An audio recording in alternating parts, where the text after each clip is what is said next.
It's Tim here. I would like to just make a few points just to why we had the recent Bitcoin drop, and this is my own personal opinion. Actually, a while ago, about a month or so ago, when I heard about Elon Musk, you know, talking about buying a huge volume of Bitcoin, about a million plus, I knew that he must have bought Bitcoin ahead of saying he was going to buy Bitcoin. The price of Bitcoin rose up as expected, and then, but more recently, this past week, stroke last week, the price of Bitcoin actually been plummeting down, and I'm sure a lot of people will be afraid now and scared about what's happening to their money that's actually been going all this while, and all of a sudden just going down. So, and let me just give a brief history about issues like this and how they came into being. Now, if you look at Bitcoin, actually at a point in time it was as high as $20,000 per coin, and then it dropped down to 3,000. From 3,000 now up to what about a month ago was started getting to around that 60,000 range, up to that 65,000 dollar per coin. Right now, that today, right now, we are having it at the price of 37,000, which is right now. So now I will just explain, give you several stories that happened in the past that's quite very similar to exactly what we have right now. I will talk about the monkey story. It's not only the exact story, but just if I just say at least you can get understand the concept of it. This case of whereby an hunter stroke collector goes to a village and tells them that he's there to buy monkeys. Of course, in every location, the amount of monkeys you find in the forest at any particular time will be limited, fixed, more or less. And going to be new breeds, maybe gradual, little by little, the population grows. But he comes over there and tells them he's ready to buy all the monkeys as much as you can find. Of course, you also very people will take him serious. And once those that did, he bought, let's say, at the assumed price of, let's say, $100 per monkey. And then he went. Then he came back again saying, I need monkeys, get me as much monkeys as you can. Say, even at $200, I'm willing to buy it from you. And then he goes ahead and the people, villagers hunt monkeys for him and they bring them to him, and he keeps them and takes them and goes. The next time again, he comes again and now saying, I need monkeys as high as 300. I'm willing to buy these monkeys from you. And then at this time now, everybody is now serious about taking this man serious. Monkey business is good business, and everybody gets into the frenzy. A lot of people now start getting monkeys here and there. But as I said earlier, there's going to be a limit to the number of monkeys we have in at particular time in any forest. So when you now deplete everything, there's going to be very fewer monkeys. Of course, there is now higher demand for monkeys. The same person that's actually buying everything, but now everybody now supplies demand. And this time around it goes. But tell that this next time is coming, they're going to buy everything, any amount of monkeys they can they can get for him. You're going to buy it at, let's say, 500, and everybody is expecting that he comes around to buy monkeys. But unfortunately, there's no more monkey in the forest. So, but us just by coincidence, we now have a set of people that come around to the village, and they're actually selling monkeys, and say that if you want monkeys, you can give to you at the rate of 400. Now, these villagers know that at 500, you can sell the monkey of 400 to at 500 when their hunter regular customer comes around.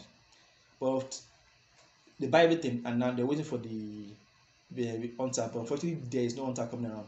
Why? Because the hunter is actually the same person that employed those people that sold those monkeys to the villagers at 400. So all the monkeys I bought from them at 100, at 200, at 300, was able to sell those ones at the back using these guys for 400.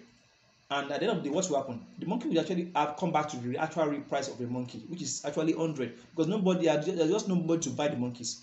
Monkeys are just there. People need their capital to use to put into other stuff for themselves. So they have monkeys that can die if they don't dispose of them on time. So what they have to do is actually start selling monkeys, probably even lesser than the $100 which a monkey would have been, which is now probably $80 or $50 now. Everybody's just trying to rush off and sell off monkeys because now the supply is just too high. And a lot of economics says the higher the supply, the lower the price. When there's too many monkeys, everybody's just trying to sell out. So any opportunities to just come around and say that I'm going to buy and sell your monkeys for me at, let's say, 80, 100, 40, just any, because low price you can get, because everybody's now is in a rush to sell off, and people will definitely sell off. That's what happened. So right now we are in that state of Bitcoin right now, but I'm still going to tell you that this is exactly what happened during the stock market crash of 2008. We had a lot of seminars up and down, penny stocks. Everybody was just being involved in just stock and go ahead and buy stock because it was going to go higher. So everybody was just open to buy stocks, to open to sell it at a higher price to the next person, to the next person, to the next person, and that was what happened. But there's always a limit to how far things can go. How realistic people can feel that definitely this can go higher than this. But when people are going at the level of unrealistic stuff, and that's the level. Okay. Thanks. So now, all right. So there's a limit to how far realistically some things can go, but a lot of vested interest in some of those things. Take for instance now the stock exchange. Now we have a lot of brokers that make money from commissions. Those of you definitely want the news about the stock market being a booming enterprise to be out there, everybody. So we have a lot of people that actually be cashing out there. Those are the instructors, those were then the seminar teachers that teach anybody getting yourself into penny stocks, buy, the price will shoot up. When the price keeps shooting up, who is going to be the person that buy the highest price? Well, you never can tell who, but in that there will be a time whereby there's a higher limit whereby nobody wants to go higher than that. So at that point, when there's nobody willing to buy, everybody's willing to, and that everybody over there is looking to sell. So a huge sell-off can happen, and the whole thing just starts coming back down to exactly where the level it should be, or probably initially lower than the level it should be before now adjust back to the normal level. Similar to the monkey story I told you earlier on. And this is something that's repeating itself over and over. This concept is just one person comes up, makes a huge noise about a particular new fantasy business. Everybody gets involved. It's even supported by even the governments and sometimes people, influential people that people are aware of, and then everybody keys into it. But not long after long, some people actually would have initially the promoters of it cash out, leaving everybody else waiting. And then what happens? The realistic events of things happen, and then everything comes back to the actual real market level where it should be. I was going to talk about tulip mania. And tulip mania was a case whereby people were selling these onion bulbs. We don't eat tulips in this side of my world anyway, Nigeria. So, but we do have onions. But let's say something like onions being sold for the price of a house. At the end of the day, the whole thing came back down to exactly what it was supposed to be. But that also led to the starting of our futures markets, where they have promises of purchases or sale of an item in the future. And that's where the world started way back. Since people are actually needing the onion itself, because an onion could be sold as much as 6 times in a day, from one person to another person to another person to another person, then giving just speculative prices to the onion. So some can say, I'll buy this onion at this price in the future, at this time in the future at this price. So that's where the futures market came up. And then we have I will just mention this lucky number slaving. In this, that was a movie, lucky number slaving. There was Morgan Freeman and what's his name? This bald-headed guy that did Die Hard, Bruce Willis. Yes. So, and one other fantastic. There are a lot of good actors there, but those are Bruce Willis and Morgan Freeman. Now, what happened in Lucky Number Slaving was a horse was actually chosen by some mafia guys to win a particular race. They actually planned to inject it with a form of steroid to make it run faster and win the race. But unfortunately, the information got leaked out. Everybody around knew about it. Even the barber, the waiter, everybody just knew about it. So a lot of people were actually betting on the horse number 7 to win the race. But what happened after they opened the doors for the horses to run out? Horse number 7 fell down on the racetrack and died. What the mafia people did at that point was, because the new information was just out, everybody was betting on number 7 to win. What they now reversed their own initial plan of betting for it to win to making to that it would lose. So they ended up winning, making money from the loss of everybody else, because they took the opposite direction of what everybody took and making better profits for themselves. Instead, what they actually wanted to inject the also something that would kill it. So at the end of the day, they end up winning, and everybody else that were using the common information that was out there for everybody. Once they didn't know about when information was something just too out there, so that you feel and you know within yourself that this should be information and it's just out there. So similarly for those that are trading forex, and they have talked about a strategic trading strategy or strategic trading robot that was doing performing well, and when it comes just two out there and then everybody begins to use it, very soon love diminishing returns will happen. It will reverse back. That thing which was making profit for everybody will make everybody begin to lose. People will expect that someone like Jesus will not say something like this, and this is what he said. He said, "The poor you are with you always," and that is because the poor people always have the ability of just doing what everybody is doing, and we cannot be doing the same thing. Let's say I'm a tailor, you are a tailor, someone else we know is a tailor. Who will sew clothes? Now we are all tailors. At the end of the day, the thing is that we end up having to do price wars, beating down our prices, and some of them also have to leave the business. Why? Because it's just not profitable enough at that point. So now start selling their machines and give away prices and so on like that. It's something that's always been happening. So when there are too many people doing the same line of business, it will crash. And that's why any business people do, most of the time, a good number of businesses crash, but only just a little percentage of people actually are really, really wealthy in this. A better number is not together. A better number is at least still do moderately well. But most of the people that actually go into any business, most of the time, lose. Similarly, it's just like every other business, even online trading. But just a small percentage of people are actually really going to be successful at it. So don't just rush into the business because everybody's saying. Do your personal research about any business and get yourself involved with. Something also happened recently too about the quail egg business in Nigeria. We had this notion that the quail egg is good for diabetes patients. It is good news. But since that a lot of people are just rushing into the quail egg business, and I don't think it's something that anybody is even hearing about now. So price of quail just shot up, and right now price of quail is exactly what it should be. But a lot of people have already invested in it. But there's something else again. There's also people that are actually always making money at each and every single time those things happen. Take for instance the quail business. We have those that they sell battery cages for birds, yeah. So those ones have been going to cash out a lot of money because either by goods or services they are providers to this set of people. So those people are always at the top of the supply chain. They are always one providing for everybody else that is in the rush for the mad business. Let me put it that way. So everybody else is in that business, rushing into it, but they are the ones that are looking at everything that's happening and looking at it as very good and good, not themselves involving in that business, but being the one supplying what everybody else. Because is a rush everybody's trying to get involved in. So yeah, they will have a huge volume of customers at that point in time. So but yet they can always supply the battery cages, let's say for the quail egg business, and also even after the whole madness has ended, they can still keep on doing that business because people are already know them that that's the business they do. And also now they have a lot like number of referrals. I can refer to them as they do these battery cages. And we had this phone call business that was really running rampant in Nigeria at the time. Every street, every corner, you see everybody starting phone call business. Now most of them are actually out of business.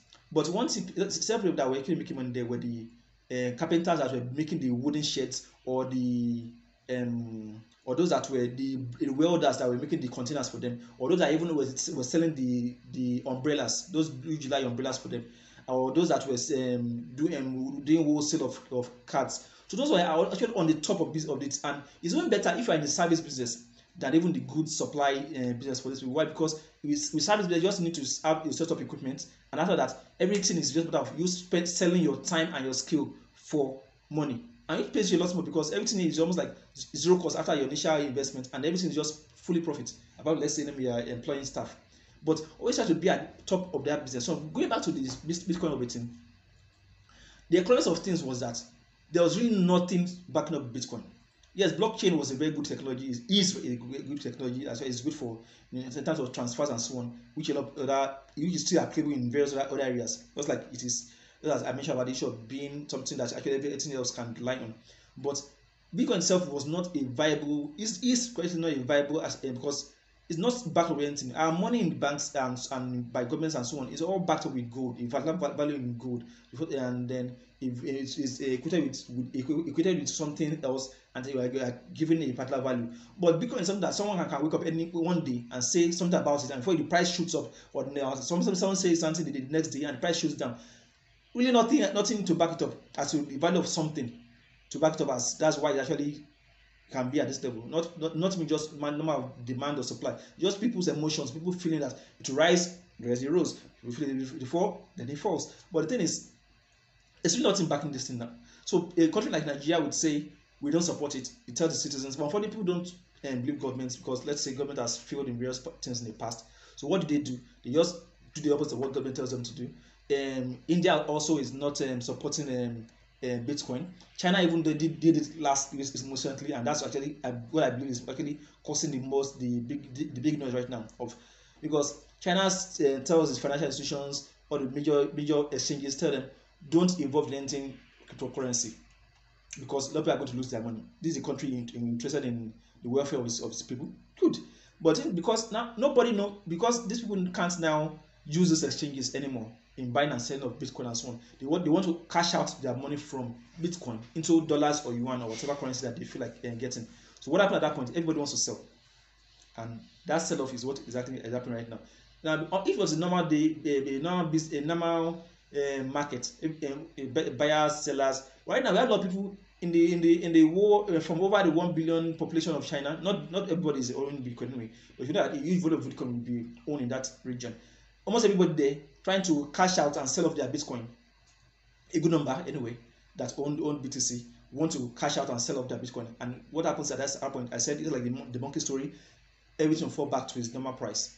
Either it gets to a price that's lower than what it would have been the normal price, or over time it now stabilizes at the normal price. So right now I'm not going to say what will happen in the future of Bitcoin, but I believe that the direction of BTC is so. But personal opinion. About a month ago, I knew after Elon Musk made that statement of BTC, him buying BTC, I knew it was going to rise. But I knew he would have. I hold my own personal opinion that he would have made the point of Bitcoin, that $1 billion Bitcoin, before he made that statement. So it will pay him when the price shoots up. And when it shoots up, the wise guys amongst the big boys sell off their Bitcoin, their Bitcoin holding at that price. So everybody else there is looking for the next person that will buy for them at a high price. And when there's nobody else trying to buy it, and those people are already pulled out because they know what's going to happen. So if the price falls and comes to the level, something economic will happen. Either bad news or policy or something happening somewhere, and everything just comes back to the level. And the people that really make money are everybody else that is knowledge that this kind of thing happens, and people that actually supply everybody else these technologies or services or goods. And I also wrap this within the gold rush in California, in San Francisco, California. In what year was that again? 18 something. All right. Right. Okay. So let's cut. All right. So someone ingested me that you should just say 18th century, but I was able to pick through, and now I have 1848.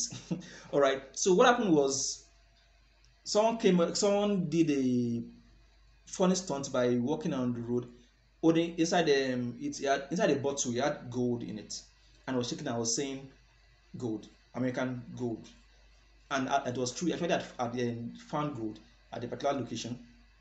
And I was letting people know that there was gold available. People were a little bit skeptical at first. Like I said, everybody was always skeptical at first when this thing is coming.